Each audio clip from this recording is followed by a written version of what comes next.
Caitlin Clark not enough, as Cathy Engelbert urged to look beyond to compete with NBA's $73.8 billion edge.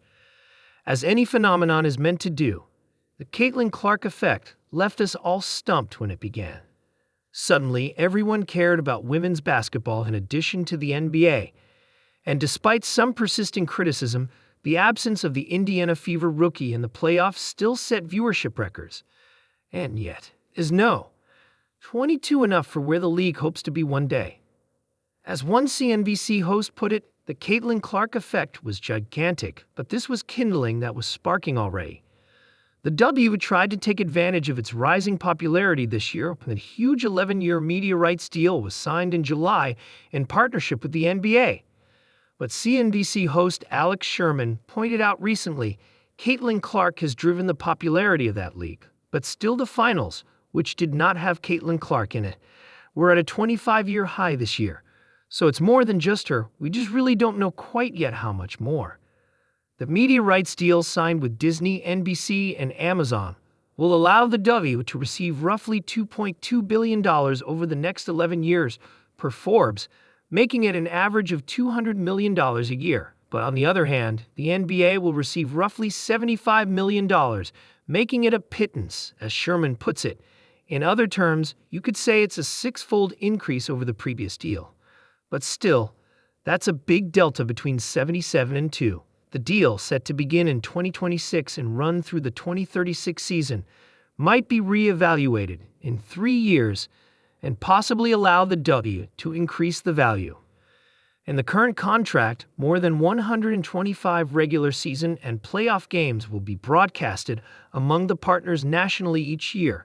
25 regular season games will be on Disney platforms, 50 on NBC, and 30 on Prime Video, per BAP. In 2024, Game 2 of the first round of playoffs between the Fever and Sun drew a record 2.5 million viewers on ESPN, peaking at 3.4 million viewers.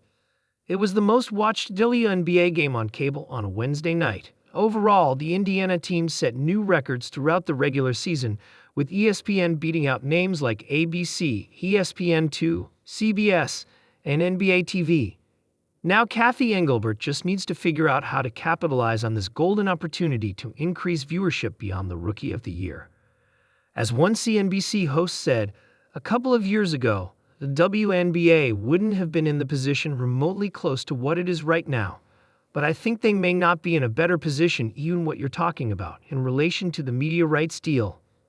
Interestingly, Engelbert and Adam Silver had similar opinions when it came to addressing controversial moments in the W this season, especially involving Clark.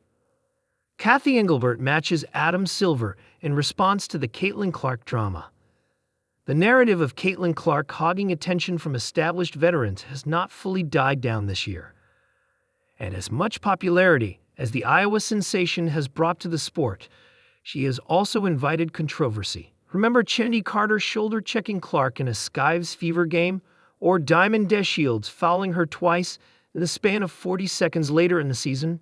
In fact, flagrant fouls against the point guard this season amount to 17% of the total, with Chicago making 80% of that.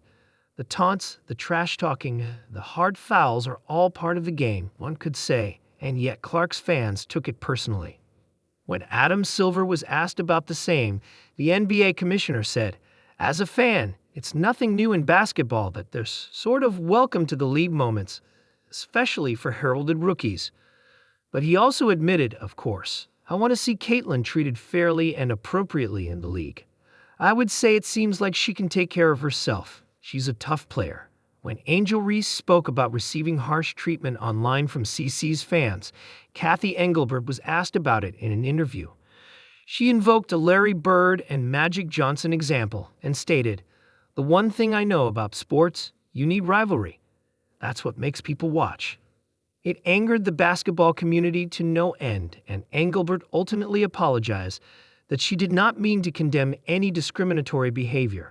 While this will be a never-ending conversation as long as Caitlin Clark plays, and even after really, what Engelbert and the league need to do is make sure they capitalize on all this attention before it fades.